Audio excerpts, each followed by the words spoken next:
آج ہم صرف کھانے اور پینے اور سونے کے لیے ہے۔ دیکھو دنیا کس قدر ہماری دشمن بنی ہوئی ہے۔ اللہ اکبر، حالات کتنے بد سے بدتر ہے۔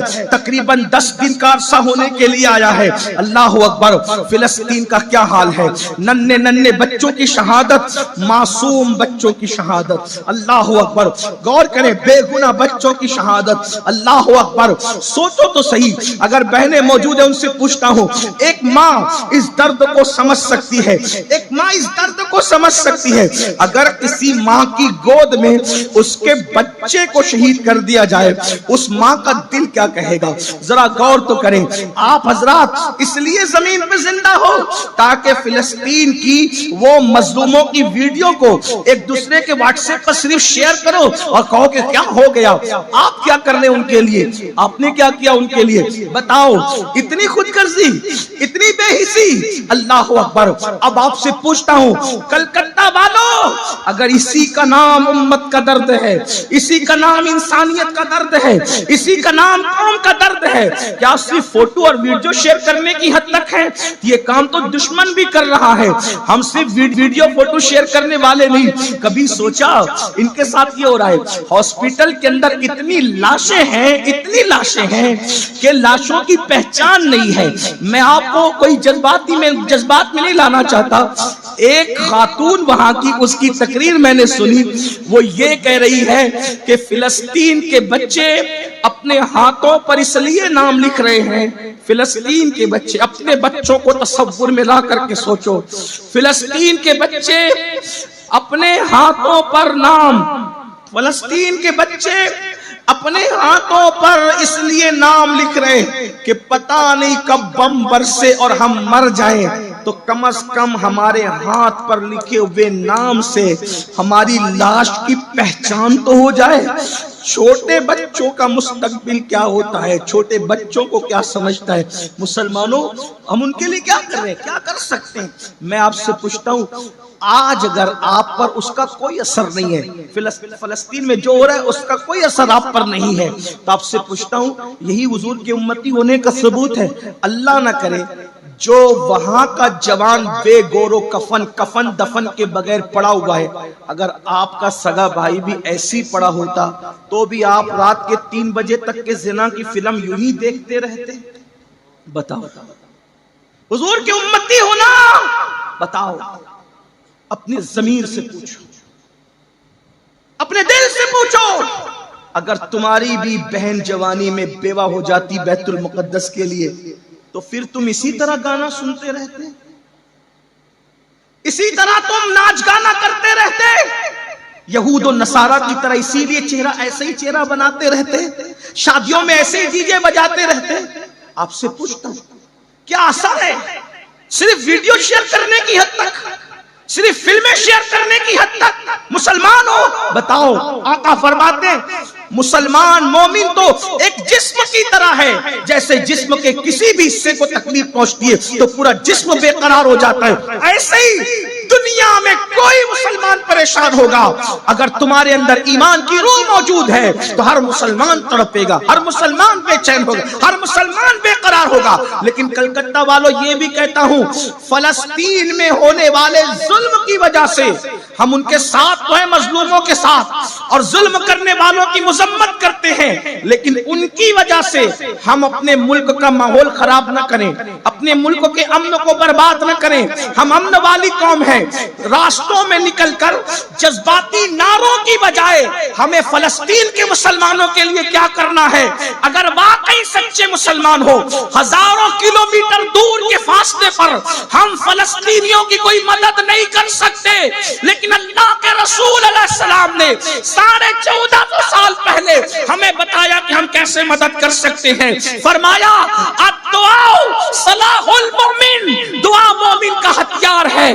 روڈ پہ نکلنے کی بجائے مسجدوں کو بھر دو، 5 وقت مسجدوں کو بھر دو اور گڑ گڑا کر کے اللہ کی بارگاہ میں دعا کرو، انشاءاللہ تمہاری خلوص والی دعا سے آسمان سے اللہ کی مدد نازل नाजिल होगी और इंशाअल्लाह मस्जिद अक्सा की भी हिफाजत होगी, फलस्तीन के मजलूमों की भी हिफाजत होगी और जालिम के फर किरदार तक पहुंचेगा।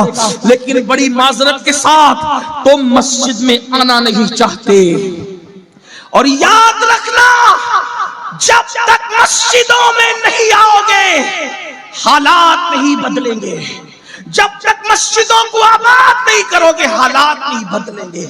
बड़ी सादगी से मुसलमान कहता है, मौलाना नमाज के लिए टाइम नहीं मिलता। जिसको नमाज के लिए टाइम नहीं मिलता फिर वो तबाह होने के लिए तैयार हो जाए। अगर आज मुसलमानों के घर बारूद के ढेर पर हैं, बिल्डोजर के निशाने पर है या किसी और मामले में, तो याद रखना तुमने अल्लाह के घर को वीरान किया, अल्लाह तुम्हारे घरों को वीरान न कर दे। बतौर बद्दुआ नहीं कह रहा हूं, वल्लाह कभी नहीं, मैं आपको बद्दुआ कैसे दे सकता हूं, नहीं, लेकिन आगाह करने के लिए कह रहा हूं। जो कौम खुदा का घर वीरान करती है अल्लाह उस कौम के घरों को वीरान कर देता है। रोड पे आने में दिलचस्पी है, मस्जिद में आने में दिलचस्पी क्यों नहीं है? सिर्फ 10 मिनट का टाइम लगता है मस्जिद में आने में। मैं हाथ नहीं उठवाऊंगा, हाथ मत उठाना, लेकिन इस पूरे मजमे को कसम देकर पूछो ऐशा कितने पढ़ कर आए? जलसे में 4 घंटे बैठ सकते हो, अल्लाह की बारगाह में नहीं। बल्कि हालात इतने बदतर हो गए कि अब तो मस्जिद के ट्रस्टी भी, मुतवल्ली भी नमाज के लिए नहीं आते, इल्ला माशाअल्लाह। सूरत हाल ये, और हम सोचे, और याद रखना आज एक टुकड़ा फलस्तीन का जुल्म और बर्बरियत का शिकार हुआ है। अगर नहीं सुधरोगे ना तो वो जुल्म की आंधियां इधर भी चलेगी। इसलिए कि तबाह होने वाली कौम का अंदाज यही होता है जो तुम कर रहे हो।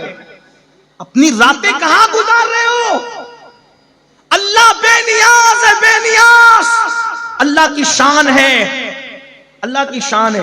जैसे किसान जब दरख्त की पत्तियां और टहनियां सूख जाती है तो किसान क्या करता है? अब वो सूख गई ना तो उसको काट देता है। काटने से क्या होता है?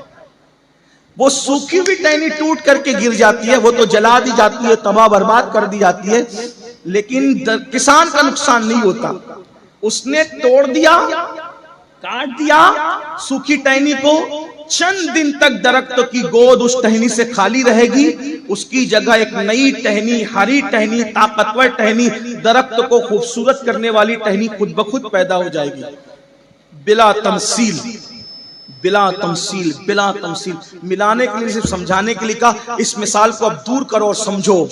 अल्लाह पाक की शान है जब मुसलमान बेगैरत हो जाता है, जब मुसलमान अल्लाह का बागी हो जाता है, जब मुसलमान अल्लाह का नाफरमान हो जाता है, तो कुदरत भी अपनी तलवार किसी शक्ल में मुसल्लत करती है। और जो मुसलमान बेजमीर हो गए, वो टहनियां सूख गई है, शजर इस्लाम से उनको कटवा दिया जाता है। आप क्या समझते हैं? मुसीबतें यूं नहीं आती।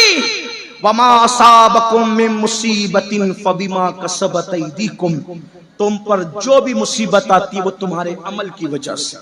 10 मिनट का टाइम नहीं नमाज के लिए, 3 घंटे फिल्म देखने के लिए, सीरियल देखने के लिए, क्रिकेट देखने के लिए। इंडिया पाकिस्तान का मैच होगा तो कारोबार बंद हो जाएंगे, सफर छोड़ दिया जाएगा। बताओ, जुल्म की इंतहा कर रहे हो मुसलमानों। इंडिया पाकिस्तान के मैच के लिए तो दुकान बंद किया, सफर छोड़ा। कभी नमाज के लिए भी दुकान बंद की? कभी ये सोचकर सफर छोड़ा कि अगर मैं सफर में जाऊंगा तो मेरी नमाज छूट जाएगी? कभी छोड़ा नहीं, क्योंकि नमाज की अहमियत ही कहां है। जिस कौम को खुदा की बारगाह की सजदे की अहमियत न हो, वो कौम इज्जत के साथ कैसे जिएगी? तो मेरी गुजारिश है, रोड पर तमाशे करने की बजाय मस्जिदें भर दो, खूब गिड़गिड़ाओ। जुल्म का अंजाम बहुत देर तक नहीं। जालिम। मेरे प्यारे आका सल्लल्लाहु ताला अलैहि वसल्लम के प्यारे दीवानों, उम्मीद है आपको ये बयान पसंद आया होगा। तो वीडियो को लाइक करें और अपने दोस्तों में, रिश्तेदारों में शेयर जरूर करें, ताकि उनके अमल में इजाफा हो सके और सवाबेदार हासिल कर सके। और अगर आप हमारे चैनल पर नए हैं तो चैनल को सब्सक्राइब जरूर कर ले और ऑल के बटन पर क्लिक कर दे, ताकि हमारे आने वाले वीडियो का नोटिफिकेशन आप तक पहुँच सके। तो मिलते हैं अगली वीडियो में। अस्सलामु अलैकुम व रहमतुल्लाहि व बरकातुहू।